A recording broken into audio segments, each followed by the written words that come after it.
Yad HaKodesh, Epistle 20, for the 6th day of Tishrei, and we are learning Leilu Nishmat Charnia Bat Lipman and Gabriel Yaakov Ben Hirsch, Riva Bat Leah.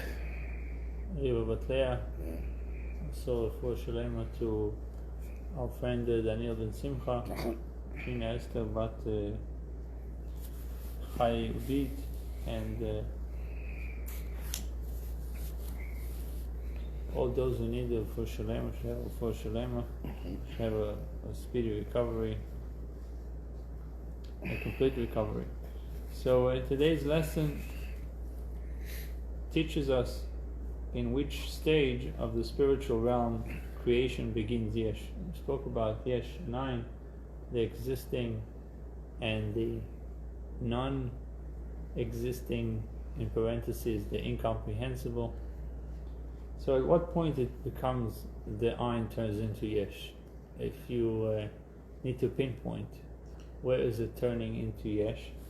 So it says, and how, that's one part that we're going to discuss. And number two, how all levels above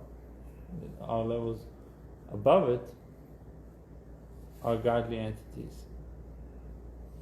So when it turns into Yesh, at that point it has some kind of distance from godliness. But from the level above it, meaning before it became Yesh, all of these levels are godliness. Having explained in general terms why the creation of a substantial Yesh from spirituality can only come about in a manner of ex nihilo and not in a manner of Ila and Alul. We mentioned yesterday that it has no relationship between one and the other, and it has to create number one because why does it have to be, if you had asked the question, why do you have to create the world ex nihilo? Why not cause and effect? That I give you, you give him, he recognizes you, you recognize me, and everything is wonderful. So you said if Hashem would have created, it's meaningless. The thing is, if Hashem, why is it meaningless? Because material. Why are we here in this world? To work our tikkuns and mitzvahs for the next. So if we don't have that, what are we doing with the material? No, but that doesn't take away. If Hashem would have created us ex nihilo, meaning the godly energy would be condensed so much, would be lowered so much that I can identify it. I can say, okay, this is the power that feeds me, this is the power that gives me life. And then I take this life and give it to someone else, and he can recognize that his life comes from me. So each one would recognize the other. That's the theme of the essay, is like why we don't see the creator. Why don't we see the giver? We are the recipient. We're receiving our life from somewhere, but how come we don't see who is giving us this life? So we learned that if Hashem would have created the world Ilah and Alul, cause and effect, we would have been able to recognize the giver. But there's one aspect to it, that if we recognize the giver, then we are nullified to the giver. Right? Nullified to the giver, then there's no free choice. What is the free choice? So Hashem creates the world in such a way that there's concealment. You don't see the giver. That's one of the reasons. So the Alter Rebbe now goes on to explain that the stage of the created Yesh is the Kelim of the 10 Sefirot of the worlds of Bria. So we said, at what point the godly energy that we called it Ayin, the Ein Sof, the infinite light of God, at what point in time, as it travels down, it turns into Yesh. So now he answers it and he says, it turns into yesh when it becomes vessels, right? The kelim of the 10 sefirot of the world of Bria Tzilas. So in the world of creation, in the world of formation, and the world of action, each one has 10 sefirot, also called kelim, vessels. So any of these vessels that's when the light is infused from Atzilut to Bria, at that point, and now Bria receives it, that's where the yesh starts. And remember we said the yesh yesterday means that I feel independent. Not that it's really true, but that's what I feel. That's what I see. So at what point in time we can feel independent? Already it starts, I guess the source of it, the seminal, the beginning is starting from the world of Bria. That's where the kelim, the vessels of Bria, the 10 vessels of Bria, world of creation, the moment that they receive, there's such major distance between Atzilus and Bria, the world of emanation and Bria, so Bria does not recognize its giver. So the giving from Atzilus to Bria is like ex nihilo. The yesh is Bria, the ayin is Atzilus, the godliness. So to answer the question, at what point does it start, the yesh? Somebody would ask you that question, you say at the 10 vessels of Bria already it starts. Right. In the world of creation. It's already starting there, the yesh. But it's up to us. The existence. To bring it down. Obviously, We no. don't create those vessels also here? No, to bring it down or not to bring it down, Hashem is giving you life whether you're bringing it down or you're not bringing it down. Obviously, you have a choice to create more light in the world, to bring more energy to the world, to bring more life to the world. But in terms of the type of the energy, right? We said we are yesh. The vessels, the recipients are yesh, meaning they're existing and they feel independent. So it tells you it already starts from Bria. Whether you bring down or not bring down, it's a subject to itself, what you're bringing down or not. But the concept of existing and feeling independent, so he says it starts there in Bria. And you have to understand, Bria is a world of the highest souls are in Bria. The souls of tzaddikim are in Bria. The very lofty angels are in Bria. Like, mostly the abode of the angels is in the world of formation. It's not even in the world of creation. And we're saying that yesh starts from creation. When we say brachas, if we say them properly, we make a complete angel to some aspect of our creation in this world. And we don't say them so great, we make like a half angel. Right. So we also partnering in creation, just being human beings. Of course.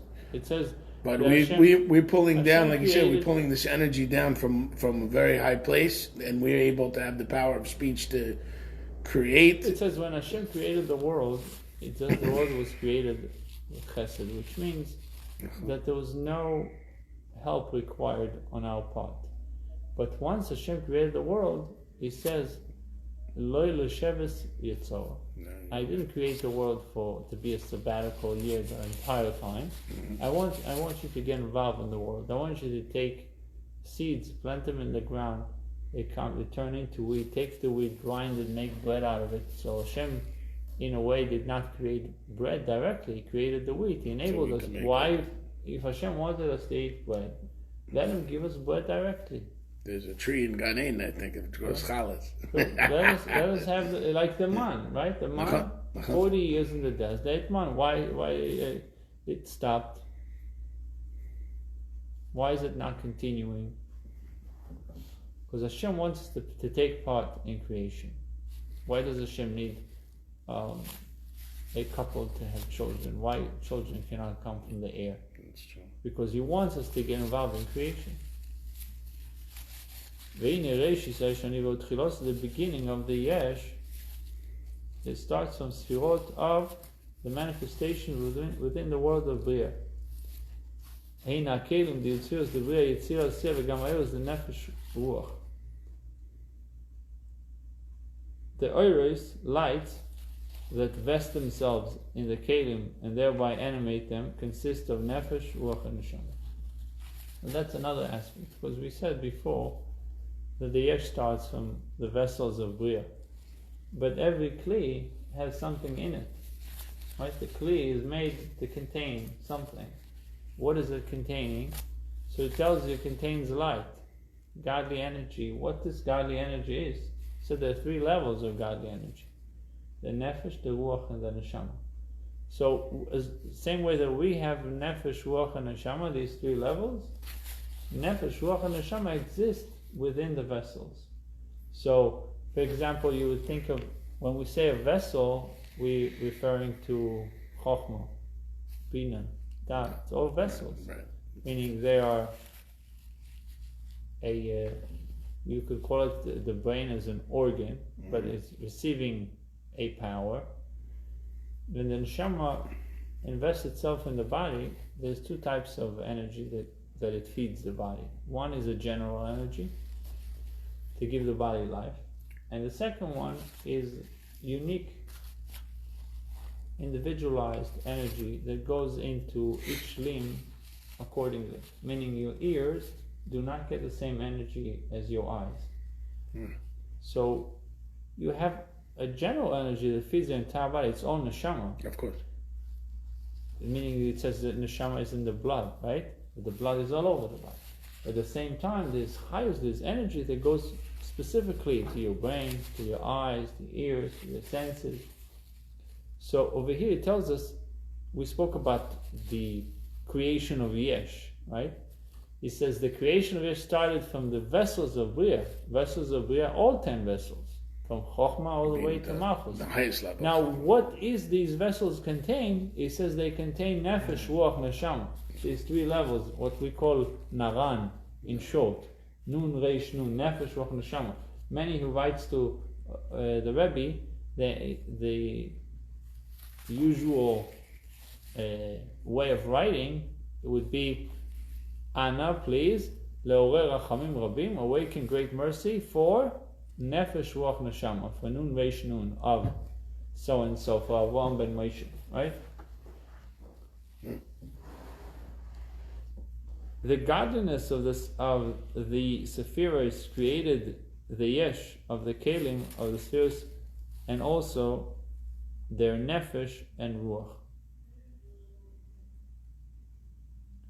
So the lower, I skipped a little bit, it says the lower 2 of these Nefesh and Ruach are comprised an element of Yesh. So we have the Kelim, and we have the light that goes into the Kelim. We said there are 3 levels. Nefesh, Ruach, Neshama. Nefesh is the lowest, Neshama is the highest. And the Nefesh and Ruach are the Yesh. The Neshama is the Ein. Okay? Okay. Neshama is the Ein, the Nefesh and Ruach is the Yesh. Nefesh is the part of the soul that is invested in your body. Ruach is the part of the soul that hovers over your body, but still has relations to you, affected by the body, affected by what the body goes through. Neshama is completely above. Oh. So the Neshama remains the Ein. And the Nefesh and Ruach are the Yesh. So he writes, so when we sleep, the Nefesh and Ruach connects with the Neshama. there's less energy that is left in the body, less vitality, and it goes back to regenerate, rejuvenate, re-energize above, and then it comes back down. So the Gemara says that sleep is 1/60th of death, right? Right. But as the body, as the neshama comes back, there's more energy now. So he writes, the Kelim were created from the category of neshama of 10 spheres of Bria, Yetzirah, and Asiyah. This neshama of the 10 spheres being divinity, the godliness of the Sephirot creates the Yesh of the Kelim, the godliness of the Sefirot creates the yesh of the kelim of the Sefirot, and also the nefesh and ruach. So godliness creates everything.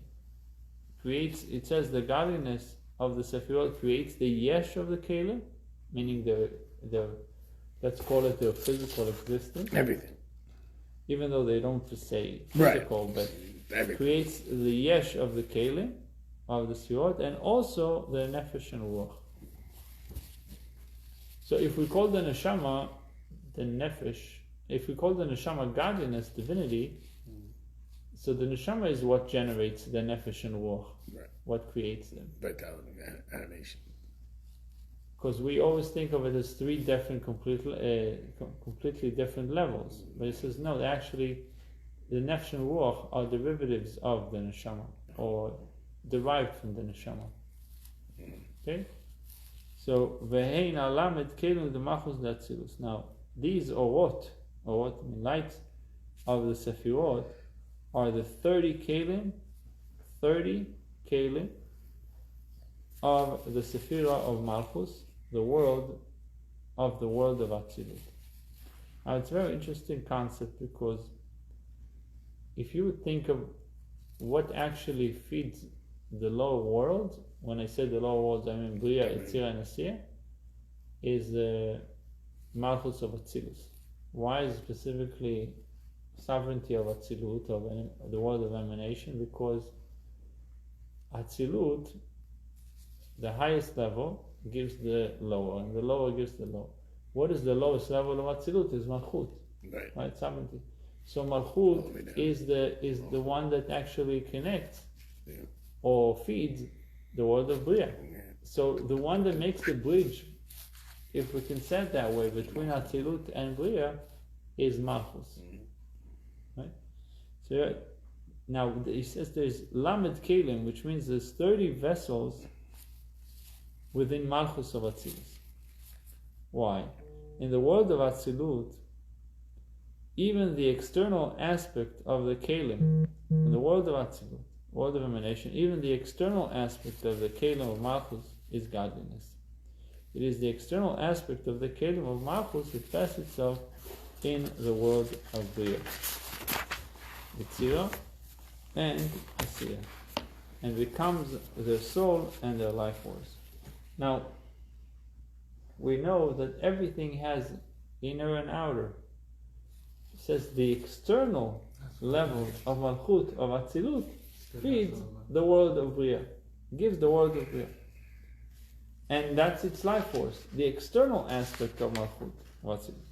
So, in the world of Atzilut, even the external aspect of the Kelim of Malchus is godliness. Even though it's external, it's still godliness. It is this external aspect of the Kelim Malchus that vests itself in the world of Bria. Do we call it godliness? Because do we use that term, especially in Tanya? So because it's just unfathomable type of energy. I mean, we can separate it to know that 10 Sefirot, but we don't really conceivably have a grip on exactly how everything's done. So we call it godliness because there's no other way to really overly explain those levels and those vessels. One more thing to add to what you just said. Everything is correct, but just to add to it that it's not at that point it's not feeling independent. It hasn't so literally. So as long as it's within the realm of Atzilus, it's all feeling. The feeling of dependency prevails. Malchut is the connector that connects to the lowest of the lowest. But it tells us that even the level of Malchus doesn't give directly. It's only the external. And even that external level is still divinity, is still godliness. So which means that even the external level of Malchus is feeling dependent on Hashem constantly. It never feels independent, because remember, if we feel independent, we separate it immediately. Of course. There's separation. We create a partition. And also the inner cannot hold this world, this Bria. That's why the external, which is a little lighter. Exactly. I mean, external, it's less powerful, less potent.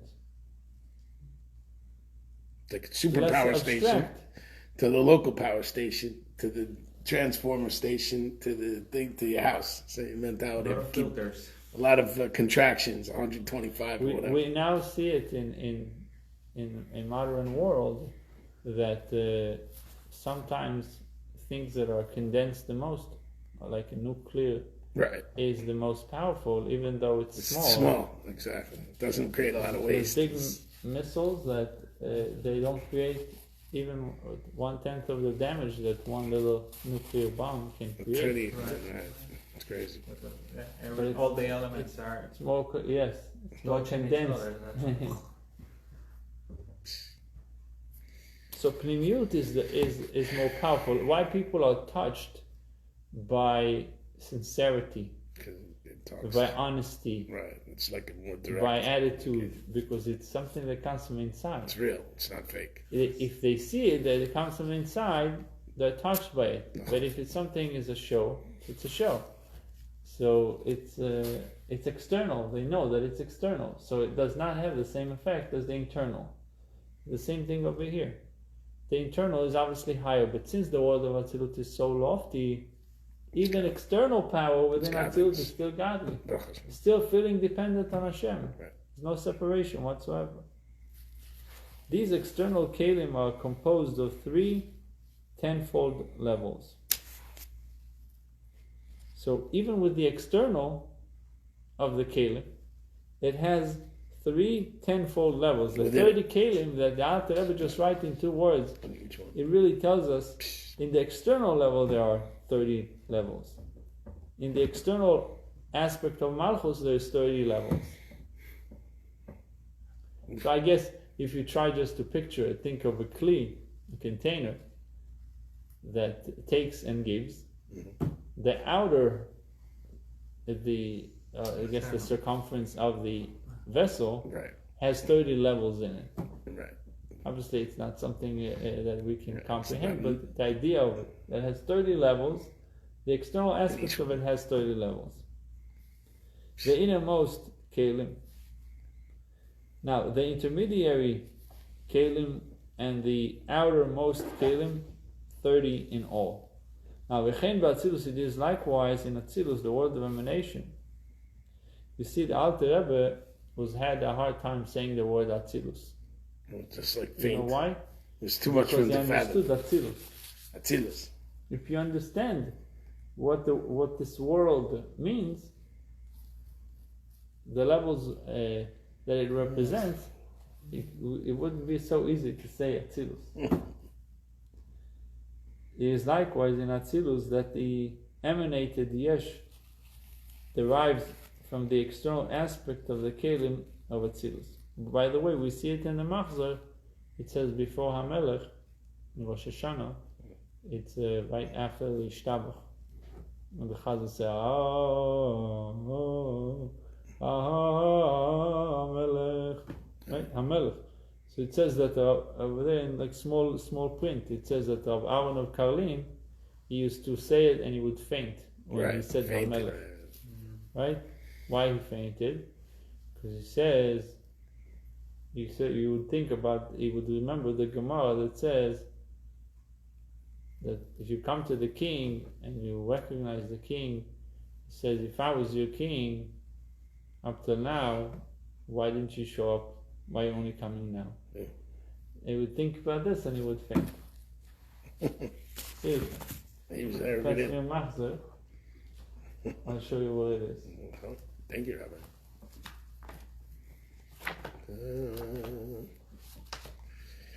It'd be really tough if everyone started fainting in shul. It is quoted in Machzorim that on one occasion, when the Holy Rebbe of Aaron of Karlin, of blessed memory, one of the eminent disciples of the Mezritcher Maggid, of blessed memory, began to recite Hamelech, the king, he fell into a deep faint. When later asked the cause for this, why did you faint? He replied that he reflected upon the statement in the Talmud Gittin 56a. It speaks about divorce and those of divorces. If I am a king, why did you not come before? If the holy Rabbi Aaron felt so, how should we feel? He did not. He's thinking to himself, I did not. I didn't do enough. This poor guy. So that's in the small bracket over here. Oh, there it is. For anybody who wants to see it. There it is. You gotta have machzor.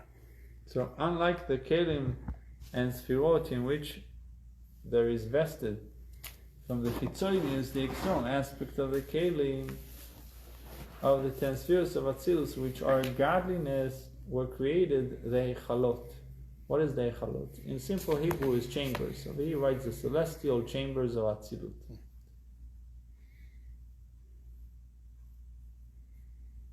So now he tells us there is something else in Atzilus. Not only kelim in Atzilus, there is also something called Heichalot. Heichal is a chamber. There are chambers, celestial chambers, within the world of Atzilut. Yeah, what would you? How would you picture a chamber? It's just one room, office, one room to office. The next, one level to the next. Special offices. Unlike the kelim and spheres, in which there is vested the internal level of their world, these eichalot are an external aspect of the world of Atzilus. The world of Atzilus. So, what is external within the world of Atzilus? He says the kelim are one with Hashem. Famous statement in the Zohar. It says about the kelim of Atzilus, the vessels of Atzilus. It says Iu v'garmu echad. Iu Hashem v'garmu, his vessels are one. His light and his vessels are one. Usually, the light is the light is the infinite part, and the kli is the finite one that limits the light. If it contains it, if it's a 30 ounce, it's only 30 ounce. If it's 50, it's only 50. So the light is the infinite, the kli is limiting. But if it's limiting, therefore it becomes dependent. In Atzilus they are one. It's still godliness. The vessels are one, and godliness. But the chambers of Atzilus they're being created from the external aspect of Atzilus. Unlike the kelim and sfirot, in which there is vested the internal level of their world, these eichalot are an external aspect of the world of Atzilus, shemislavish ben bechinas haigulim diasfiros, in which the category of igulim. What is igulim? Igulim is circles, round.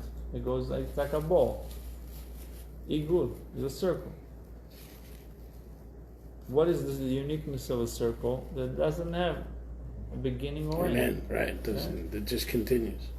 Is that why they show the Sephirot like a helix, almost like a DNA helix? They always show it like a circle to a connection. Well, they show it more like a triangle. Yeah, but it also has a ball. It's like it's round. No, but the concept of igul is more associated with the godly power that is not that is encompassing, not pervading. So the term igulim refers to the encompassing mode of influence, or makif. You see, he's saying it now. Or makif, the encompassing light of the Sefirot, which does not permeate the created beings, which it illuminates. A penetrating mode of influence, or panimi, would make the animated object resemble the life force that animates it. Mm-hmm. The exterior or encompassing mode of influence, called igulim, by contrast, allows the animated object to perceive itself as a yesh, albeit emanated from form of yesh. So in simple words, the external energy allows you to be who you are. It enables you to be a yesh. Because if you would receive from the inner, if it would permeate you, then it would change you immediately. Mm-hmm.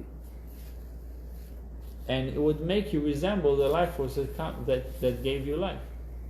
The fact that it comes from the externality, it enables you to maintain your identity, to maintain your physical form. Doesn't change you to an angel, doesn't turn you into a godly spiritual being. It can change over time, right? I mean, I'm definitely more refined than I was 10 years ago when I first, Yeah, No, but but still, yes. the beauty Right. of, I But mean, I'm more attuned to spirituality. it seems like the idea behind it is that if Hashem is impacting you Right. in an encompassing way, it's like giving you the tools to do something, but not doing it for you. You have to do it, right? So it's there Right. You have to to bring it. take advantage of. Let's say, if Hashem is giving you an inspiration, so you choose whether to utilize the inspiration or to say, "Wow, it's a good idea," and move on. You move to something else and forget all about it. Right. So think of the inspiration like an encompassing light. It did not permeate you unless you chose. It says, famous teaching is why did Hashem chose Moshe Rabbeinu to be the leader of the Jewish people. At that time there was a lot of great tzaddikim in the Jewish people. And it says because Moshe stopped to see the burning bush. So what do you mean you stopped to see the burning bush? It says that a lot of great people went by and he saw a burning bush.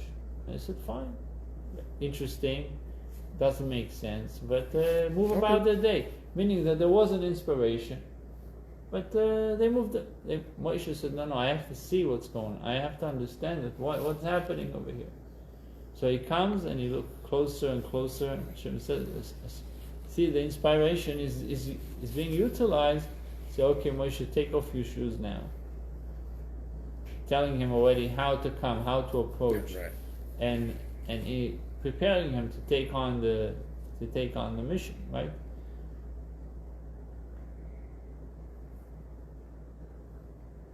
So that the idea of makif, encompassing light, is that it's there for you, but it's not being done for you. It's like I'll give you the food, but I'm not going to feed you. I'm not gonna- right? yeah, I'm not I'm not going to feed you. I'm not like spoon feed you, but Right, I'll right. put the food in front of you. That's the makif light. Uh-huh. The pnimi light, it goes into you, Right. and it's like an injection of sugar, insulin, or whatever it is that It gets you right away.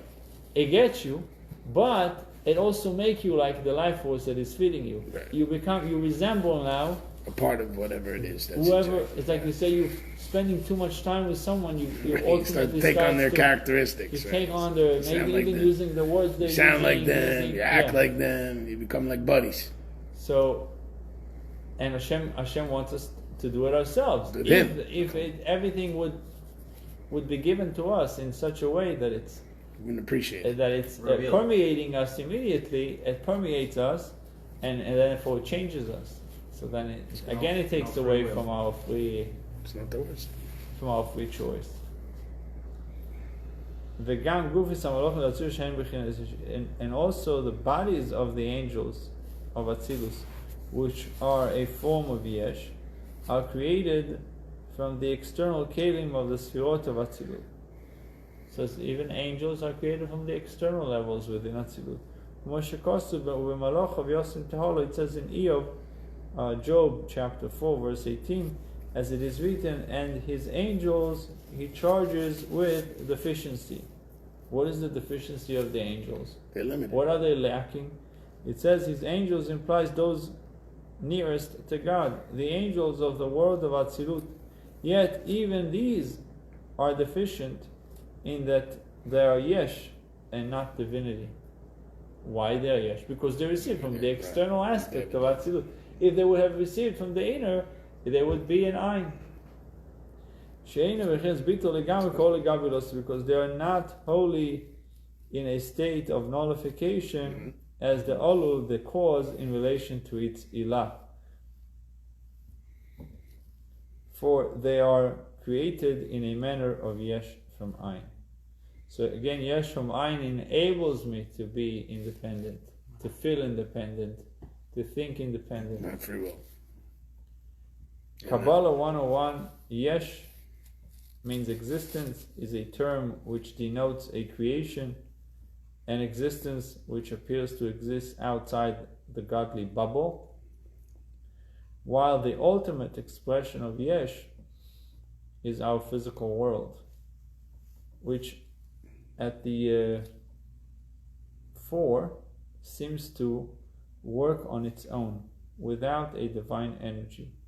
And one needs to contemplate to recognize Hashem. It says even about Avraham Avinu that he was wondering who created this.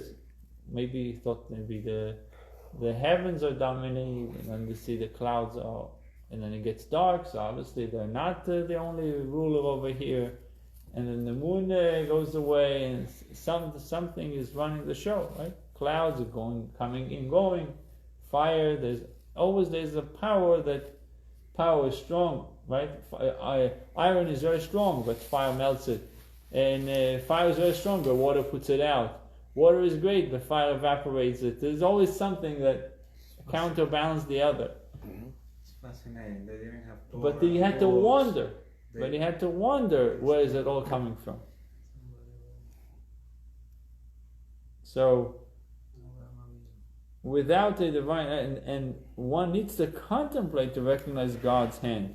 It begins in some fashion at a more pristine state of the downgrade of divine energy. So meaning the downgrade of divine energy enables us to feel separated, independent, and then we can contemplate in godliness and get to it, come to that understanding on our own. But it wouldn't be bad sometimes. That's why everybody has to relax, because if Hashem wanted them to be a great tzaddikim, He would have simply made you be born in Bnei Brak, and that's it. And He gives everyone skills. Your father will be a Rosh Yeshiva, your mother will be a Rebbe. What are you going to do? That's it. You're done. So, no, I'm saying He would prepare you would have done it already. I'm saying that we can see in the world that we are in, that this is the community or the state. You can see that the fact that people it was hidden from them and they got to it on their own, in a way. Obviously there's many agents that coming to Hashem, sending many messengers on the way.